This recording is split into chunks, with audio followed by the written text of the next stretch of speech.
कक्षा 10 की बोर्ड परीक्षा के लिए साइंस का एक क्वेश्चन पेपर है और ये एक प्रश्न बैंक है जो कि आपके बिंदर और वल्लभनगर के सीबीओ सर की ओर से उनकी जो टीम के द्वारा तैयार किया गया है। तो ये वो वाला पेपर है और इसमें आपके दूसरे जो पार्ट है अम्ल लवण क्षार वाला, इसके प्रश्नों को इसमें हम देखने वाले हैं। तो पहला प्रश्न आपके सामने है कि हमारा उदर कौन सा है जो अम्ल उत्पन्न करता है, तो इसका आंसर हो जाएगा आपका HCl। हमारा जो पेट होता है वो हाइड्रोक्लोरिक अम्ल का उत्पन्न करता है। दूसरा प्रश्न है कि तनु अम्ल अभिक्रिया करके कौन सा पदार्थ है जो CO2 उत्पन्न नहीं करेगा, तो इसका आंसर हो जाएगा चूना। रक्त का pH मान कितना होता है, तो रक्त की जो प्रकृति होती है वो क्षारीय होती है, यानी कि उसका जो pH मान होगा वो 7 से ज़्यादा होगा, तो इसका आंसर हो जाएगा आपके 7.4। फिर आपके चौथा प्रश्न है कि कोई विलयन लाल लिटमस पत्र को नीला कर देता है तो इसका संभवतः pH मान कितना होगा। सबसे पहले तो हम देखते हैं कि कौन किसको नीला करेगा। तो एक तो होता है अनिल, आपको याद कर लेना है। अम्ल जो होता है वो नीले लिटमस पत्र को लाल कर देता है, ये लाल को नीला कर रहा है, तो इसका मतलब ये उल्टा हो जाएगा, वो क्षारीय प्रकृति होगी, उसकी प्रकृति कैसी होगी, क्षारीय होगी, तो इसका मतलब उसका pH मान कितना होगा, वो 7 से ज़्यादा होगा, तो इसका उत्तर हो जाएगा आपके 10 वाला उत्तर। पांचवा प्रश्न है कि कोई विलयन अंडे के पिसे हुए कवच से अभिक्रिया करके गैस उत्पन्न करता है और वो चूने के पानी को दूधिया करता है, तो वह जो विलयन होगा वह उसमें क्या होगा, तो उसमें क्या होगा, HCl होगा, हाइड्रोक्लोरिक अम्ल होगा।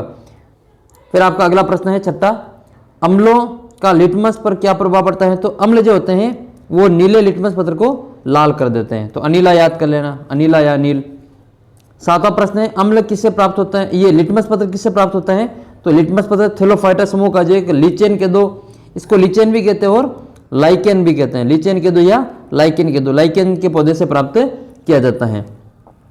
नेक्स्ट क्वेश्चन आपका है कि 3 आपको गंदी शुष्कों के नाम बताने हैं, तो एक तो हो जाएगा आपका प्याज है, लौंग है और एक आपका वेनिला है, ये तीनों ही आपकी गंदी सूचक के उदाहरण हैं। नेक्स्ट है अधात्विक ऑक्साइड की प्रकृति कैसी होती है, तो अधात्विक जो ऑक्साइड होते हैं उनकी प्रकृति अम्लीय होती है। अब आप याद कैसे करेंगे, अधात्विक से अम्लीय याद कर लेना, अधात्विक से अम्लीय याद कर लेना और क्षारीय से फिर आपको धात्विक ऑक्साइड याद हो जाएंगे। फिर आपका दूसरा प्रश्न है अगला कि संश्लेषित शुष्कों के नाम बताने, तो एक तो आपका मेथिल ऑरेंज हो जाएगा, एक है इसमें आपका फिनोप्थेलिन। और प्राकृतिक शुष्कों में आपको हल्दी है, गुड़हल के फूल है, ये सभी आपकी प्राकृतिक सूचक के अंतर्गत आते हैं। लिटमस पत्र हैं, ये सभी भी प्राकृतिक सूचक के अंतर्गत आते हैं। अगला प्रश्न आपके कि मुंह में दांतों का क्षय कब प्रारंभ हो जाता है, तो जब pH मान 5.5 से कम हो जाता है तब हमारे दांतों का क्षय प्रारंभ होना शुरू हो जाता है। 12वां प्रश्न है कि बेकिंग पाउडर किसे कहते हैं, तो बेकिंग पाउडर एक खाने का सोडा होता है, जी बेकिंग पाउडर में एक तो खाने का सोडा होता है और एक टार्टरिक अम्ल होता है, इन दोनों का जो मिश्रण होता है उसको बेकिंग पाउडर के नाम से जाना जाता है। और ये बेकिंग पाउडर आप सभी को पता है कि पकोड़े वगैरह बनाने में ये काम आता है, आप सभी को पता है इसका बारे में। फिर एक कि धात्विक ऑक्साइड की प्रकृति, तो अभी हमने ऊपर बताया था कि अधात्विक की तो होती है अम्लीय, अधात्विक की कैसी होती है, अम्लीय होती है, तो अ से अम्लीय, अ से अधात्विक। फिर धात्विक की कैसी हो जाएगी, तो अम्लीय याद हो गई तो फिर आपको धात्विक हो जाएगा क्षारीय, तो ऐसे आपको इसमें याद कर लेना है। अगला प्रश्न आपके कि पेयजल को जीवाणु रहित बनाने में किसका उपयोग करते हैं, तो विरंजक चूर्ण, जिसको हम कैल्शियम ऑक्सीक्लोराइड कहते हैं, इसका जो नाम होता है वो होता है कैल्शियम ऑक्सीक्लोराइड, ठीक है, ये इसका जो नाम होता है, इसका विरंजक चूर्ण इसको कहते हैं और इसका उपयोग पानी को जीवाणु रहित बनाने में किया जाता है, ठीक है। अगला प्रश्न आपके हैं नेटल के डंक में उपस्थित अम्ल का नाम बताना है, नेटल के दो या फिर एक आपका जो चींटी का डंक होता है, चींटी के डंक में भी सेम अम्ल पाया जाता है और उसका नाम है मेथेनोइक अम्ल। और चींटी के डंक में आप सभी को पता है इसको हम फार्मिक एसिड भी कहते हैं, फार्मिक अम्ल। और अच्छा, नेटल के डंक का में जो जब ये हो जाता है तो उसमें किस पौधे के पत्ते को काम में लिया जाता है, उसके असर को कम करने के लिए कौन से पौधे के पत्ती को काम में लिया जाता है, और ये पौधे अक्सर इसी नेटल के पास में होते हैं। अच्छा, अगला क्वेश्चन यही है हमारा कि नेटल डंक से उत्पन्न जलन का इलाज किससे किया जाता है, तो डॉग पौधे से किया जाता है, डॉग पौधे की पत्तियों से किया जाता है। फिर आपके अगला प्रश्न है कि मिलान करना है, एक तरफ आपको कुछ अम्लों के नाम दे रखे हैं, दूसरी तरफ उससे संबंधित चीज़ें दे रखी हैं।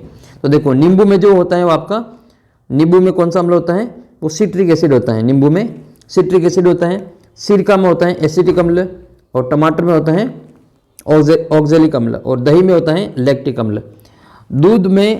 दूध को दही में जो बदलता है उसका नाम, उस जीवाणु का नाम है लैक्टोबैसिलस, उस जीवाणु को कहते हैं लैक्टोबैसिलस, तो वो जीवाणु पाया जाता है इसमें अगला प्रश्न फिर आपको मिलान करना है सूत्रों से। देखो इन दोनों में से एक प्रश्न आपकी फिक्स आएगा, 17 और 18 में से इंपॉर्टेंट क्वेश्चन है दोनों, आपको मिलान करके इन सूत्रों को याद कर लेना।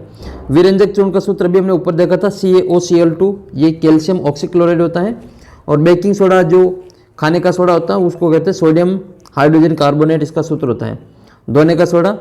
और एक है प्लास्टर ऑफ पेरिस, ये होता है plaster of Paris calcium sulphate का अर्ध हाइड्रेट, इसमें आधा लगा होता है। और ये एक जिप्सम का सूत्र होता है जिसमें यहाँ पे 2 लगा होता है, तो ये जिप्सम से ही बनता है कैल्शियम, ये प्लास्टर ऑफ पेरिस।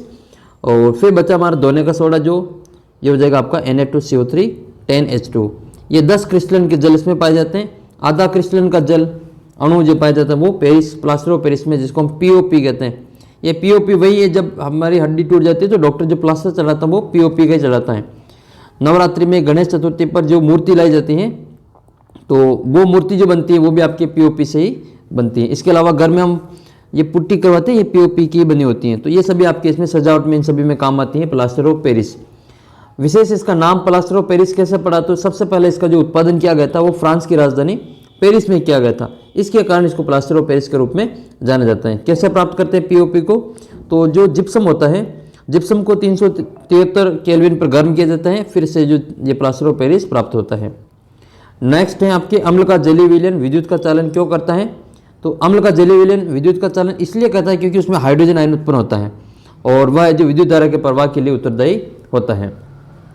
जब चूने के पानी में हम कार्बन डाइऑक्साइड गैस प्रवाहित करेंगे तो क्या होगा, तो जब भी हम चूने के पानी में कार्बन डाइऑक्साइड गैस CO2 प्रवाहित करेंगे तो चूने का पानी दूधिया हो जाता है, तो इसका आंसर हो जाएगा दूधिया।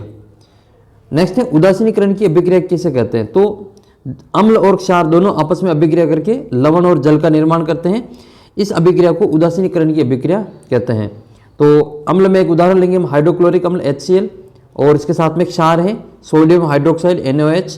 जब ये दोनों अभिक्रिया करेंगे तो इसका Cl और इसका Na, इसका तो Cl और इसका Na दोनों मिलकर क्या बनाएंगे NaCl, जो कि हमारा साधारण नमक होता है। तो ये हो जाएगा सोडियम क्लोराइड और एक जल की इसमें मात्रा बनेगी। तो ये अम्ल और क्षार दोनों मिलकर लवण और जल बनाते हैं, इस अभिक्रिया को उदासीनीकरण की अभिक्रिया कहते हैं।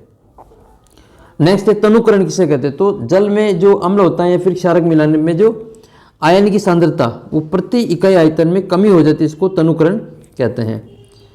और अम्ल किसे कहते हैं, तो अम्ल वे पदार्थ होते हैं जो स्वाद में खट्टे होते हैं और जलीय विलयन में विघटित होकर हाइड्रोजन आयन देते हैं, उसको हम अम्ल कहते हैं। और जो अम्ल वो होते हैं जो नीले लिटमस पत्र को लाल कर देते हैं। क्षार किसे कहते हैं, क्षार स्वाद में कड़े होते हैं, छूने पर साबुन जैसे चिकने लगते हैं और ये जलीय विलयन में अपघटित होकर हाइड्रोक्सिल आयन देते हैं, OH ऋण आयन जो होता है वो देते हैं, इनको हम क्षार कहते हैं। ये इनको हम पता कैसे करेंगे ये क्षार है, तो जो क्षार होता है वो लाल लिटमस पत्र को नीला कर देता है। फिर आपका अगला प्रश्न 25 नंबर, किन्हीं 2 प्रबल अम्लों के और 2 दुर्बल अम्लों के आपको नाम बताने हैं। तो 2 प्रबल अम्ल कौन कौन से, एक तो आपका HCl हो जाएगा हाइड्रोक्लोरिक अम्ल, और एक सल्फ्यूरिक अम्ल है जिसको हम H2SO4 इसका सूत्र होता है। ये दोनों आपके प्रबल अम्ल के रूप में जाने जाते हैं।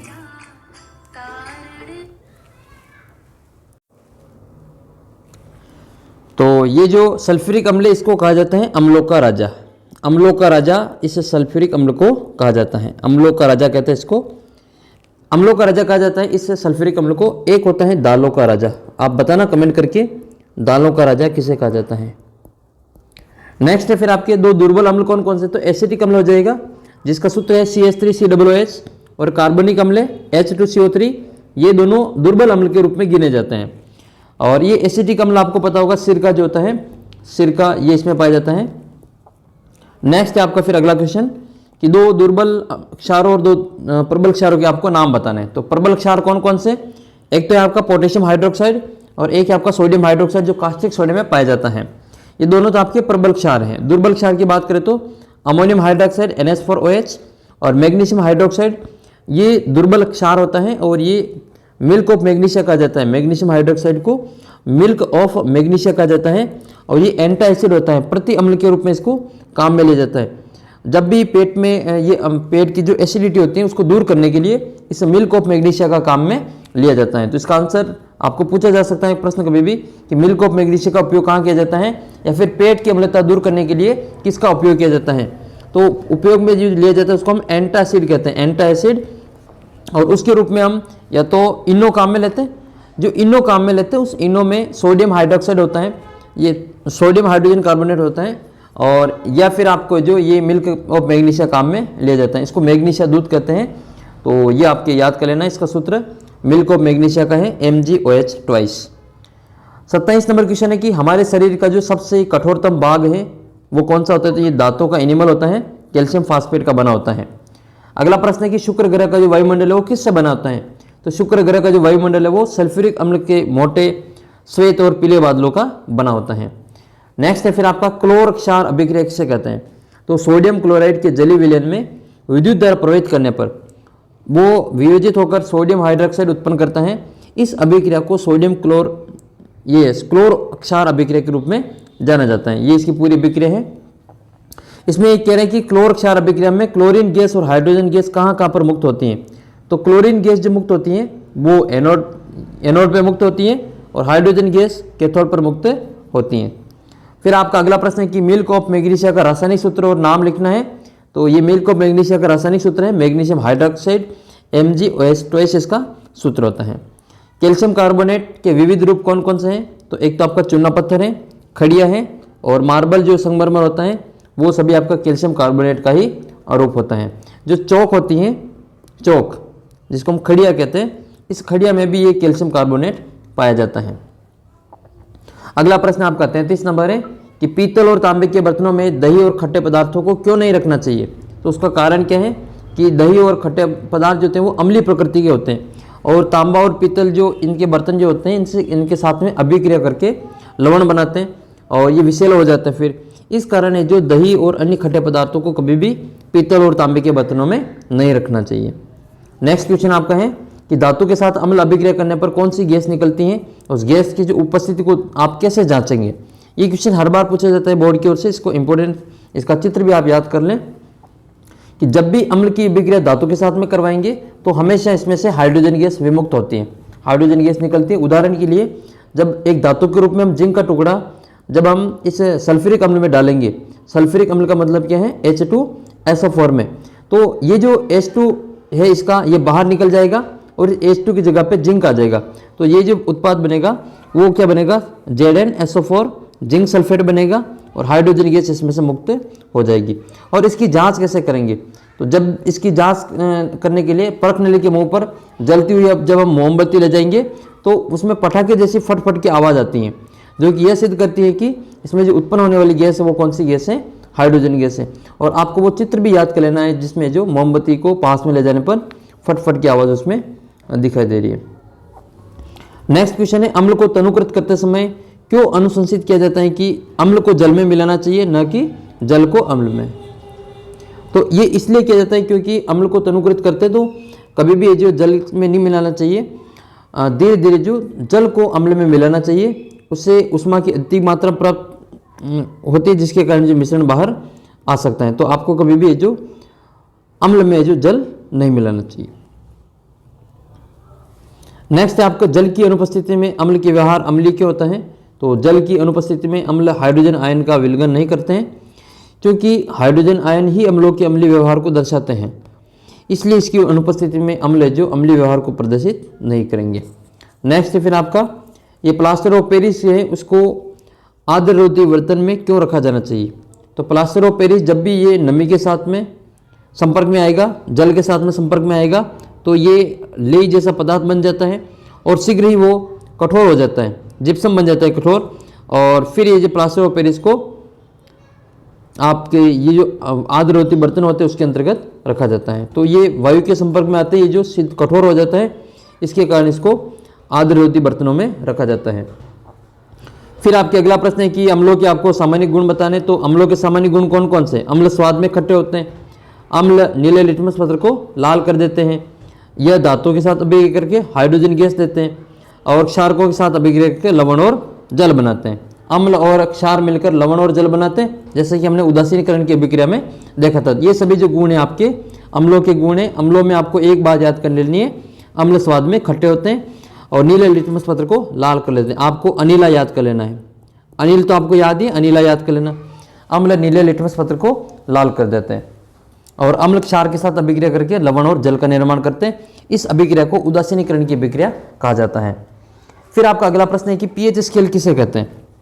देखो, किसी भी विलयन में जो हाइड्रोजन आयन होता है उसकी सांद्रता ज्ञात करने के लिए एक स्केल काम में ली जाती है, उसको पीएच स्केल कहते हैं।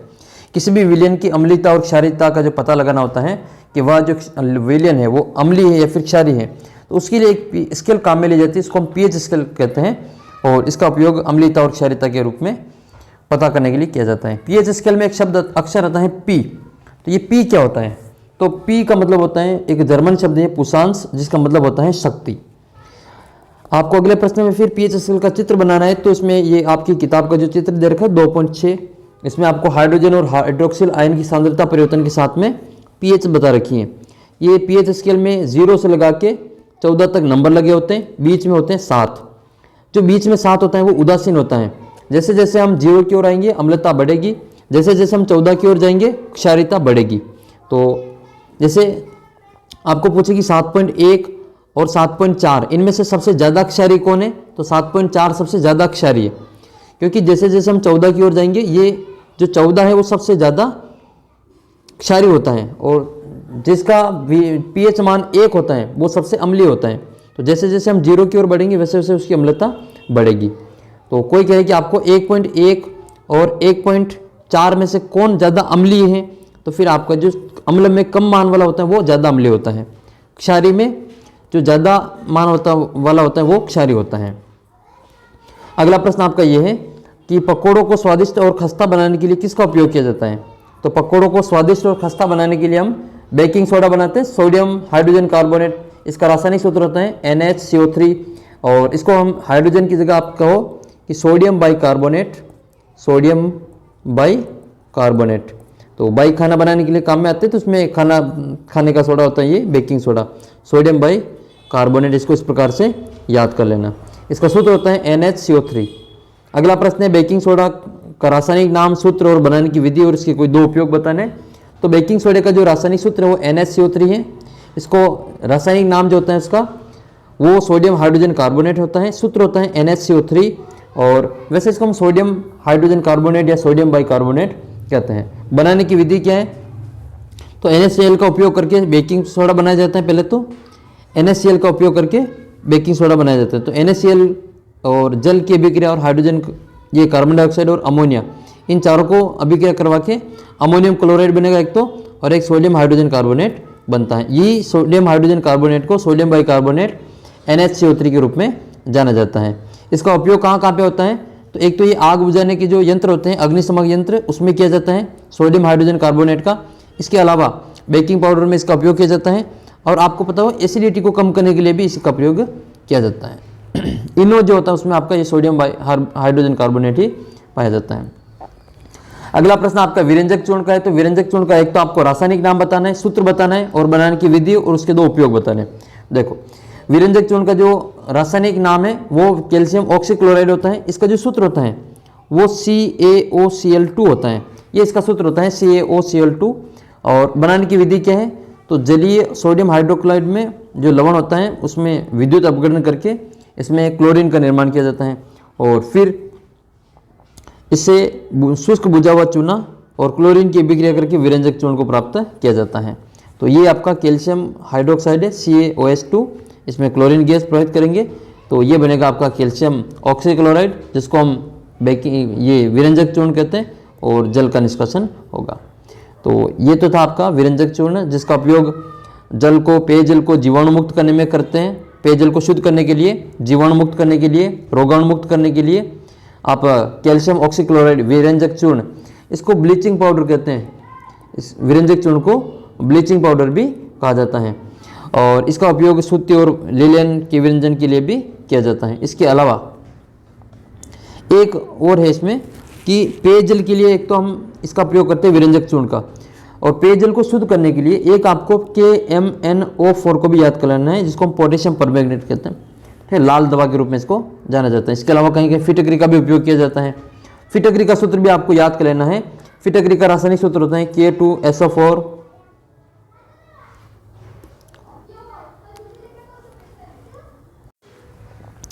हाँ, तो जो फिटकरी होती है उसका रासायनिक सूत्र आपको याद कर लेना है तो फिट एग्री का जो रासायनिक सूत्र है K2SO4 होल थ्राइस 24H2 इसका जो रासायनिक सूत्र होता है।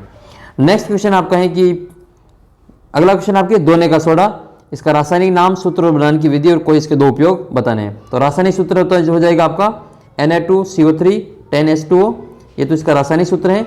रासायनिक नाम आपका सोडियम कार्बोनेट है। बनाने की विधि क्या है, तो बेकिंग सोडे को गर्म करके सोडियम कार्बोनेट प्राप्त करता है और वापस इसका क्रिस्टल प्राप्त करने के लिए क्रिस्टलीकरण करके इसको दोने का सोडा प्राप्त किया जाता है। तो ये हो जाएगा आपका Na2CO3, ये सोडियम कार्बोनेट है, Na2CO3 सोडियम कार्बोनेट। इसका क्रिस्टलीकरण करेंगे तो 10 अणु इसके जल के इसमें जुड़ेंगे जिसको हम क्रिस्टलन का जल कहते हैं और ये दोने का सोडा बनता है। उपयोग कहाँ कहाँ पे होता है इसका उपयोग कांच उद्योग में, साबुन उद्योग में और कागज उद्योग में किया जाता है। इसके अलावा जल की स्थायी कठोरता को हटाने में भी इसका उपयोग किया जाता है। अगला जो बिंदु है वो आपका प्लास्टर ऑफ पेरिस का है, POP जिसको हम कहते हैं, प्लास्टर ऑफ पेरिस। इसका जो रासायनिक नाम है वो कैल्शियम सल्फेट का अर्धहाइड्रेट होता है, कैल्शियम सल्फेट का अर्धहाइड्रेट, और ये इसको हम कैल्शियम सल्फेट हेमीहाइड्रेट या फिर सेमीहाइड्रेट के रूप में भी इसको जानते हैं। सूत्र जो होता है वो CaSO4 हाफ H2 होता है। और इसको बनाया कैसे जाता है, POP को बनाने का जो तरीका है वो है कि जिप्सम को 343 जो केल्विन होता है 343 केल्विन वहाँ उस ताप तक जो गर्म करते हैं और जल के अणुओं को त्याग कर ये कैल्शियम सल्फेट का अर्धहाइड्रेट बन जाता है। ये इसकी जो पूरी रासायनिक समीकरण है, ट्वाइस CaSO4 2H2O, उसको हम 343 केल्विन पर गर्म करेंगे तो ये दो अणु प्लास्टर ऑफ पेरिस के बनेंगे, इसमें आपके 3 अणु जल के बनेंगे। इसका उपयोग किया जाता है खिलौने बनाने में और डॉक्टर द्वारा टूटी हुई हड्डी का जो प्लास्टर चलाया जाता है उसको स्थिर करने के लिए इसी का उपयोग किया जाता है। इसके अलावा सजावटी सामान, मूर्तियाँ बनाने में और घर की सफेदी के लिए, पुट्टी करवाने के लिए ये सभी POP का उपयोग किया जाता है। अम्ल वर्षा किसे कहते हैं, तो अम्ल वर्षा जब वर्षा जल का pH मान 5.56 से कम हो जाए तो इस वर्षा को अम्ल वर्षा कहा जाता है। नेक्स्ट क्वेश्चन आपका है 48 नंबर, ये यदि कोई धातु यौगिक A के तनु HCl के साथ अभिक्रिया करता है और बुदबुदाहट उत्पन्न होती है और उत्पन्न गैस एक जलती हुई मोमबत्ती को बुझा देती है, इसका मतलब वो CO2 गैस होगी। और यदि उत्पन्न यौगिक में एक कैल्शियम क्लोराइड हो तो A का नाम बताइए और इस अभिक्रिया के लिए एक संतुलित रासायनिक समीकरण भी दीजिए। तो धातु को हम देख लें, इसमें धातु यौगिक है कैल्शियम कार्बोनेट और इसको तनु सल्फ्यूरिक हाइड्रोक्लोरिक अम्ल के साथ में अभिक्रिया करवाई जाती है तो तीव्र बुदबुदाहट के साथ में एक गैस उत्पन्न होती है और यह जो गैस होती है वो मोमबत्ती को बुझा देती है। तो बुझाने का काम कार्बन डाइऑक्साइड करेगी तो CO2 हो जाएगा और ये जो उत्पाद बनेगा वो कैल्शियम क्लोराइड बनेगा CaCl2। अगला प्रश्न आपका 49 नंबर है, एक शुष्क हाइड्रोक्लोरिक गैस शुष्क लिटमस पत्र के रंग पर क्यों नहीं बदलती है। तो शुष्क हाइड्रोक्लोरिक जो गैस होती है वो हाइड्रोजन आयन उत्पन्न नहीं कर सकती हैं क्योंकि HCl के अणु हाइड्रोजन आयनों का निष्कासन जल की अनुपस्थिति में हो पाता है। इस कारण ये जो हाइड्रोजन आयन की अनुपस्थिति अर्थात अम्लीय गुण की अनुपस्थिति के कारण शुष्क लिटमस पत्र का रंग परिवर्तित नहीं होता है। फिर वापस आ गया कि धात्विक ऑक्साइड की प्रकृति कैसी होती है, तो क्षारीय होती है, अधात्विक की अम्लीय होती हैं। क्रिस्टलन का जल किसे कहते हैं, तो क्रिस्टलन का जल जो है वो आपके लवण का एक सूत्र इकाई में आपके जल की जो निश्चित संख्या के अणु होते हैं उन सभी को क्रिस्टलन का जल कहते हैं। जैसे ये कॉपर सल्फेट का दे रखा है, कॉपर सल्फेट CuSO4 5H2O, इसमें 5 अणु जल के हैं तो इसमें आपके 5 अणु उपस्थित हैं, इनको क्रिस्टलन के जल अणु के रूप में जाना जाता है। अगला प्रश्न है कि प्लास्टर ऑफ पेरिस, ये प्लास्टर ऑफ पेरिस इसकी जल के साथ अभिक्रिया का समीकरण आपको बताना है। तो प्लास्टर ऑफ पेरिस जब हम जल के साथ में अभिक्रिया करवाएंगे तो वापस जिप्सम के रूप में बदल जाएगा। जिससे हमने प्लास्टर ऑफ पेरिस को प्राप्त किया वापस वो उसी में बदल जाएगा, यानी कि वो कठोर हो जाएगा POP, और ये नमी के साथ में संपर्क में आते हैं यानी कि जल के साथ में संपर्क में आते ही ये ठोस अवस्था में बदल जाता है, वापस ये जिप्सम बन जाएगा। तो ये था आपका दूसरा पार्ट। अगले वीडियो में आपका जो तीसरा पार्ट है उसके सोल्व कर लेंगे एक ही वीडियो में, और मिलते हैं आपको अगले वीडियो में। तब तक चैनल को सब्सक्राइब कर लेना, वीडियो को शेयर कर देना।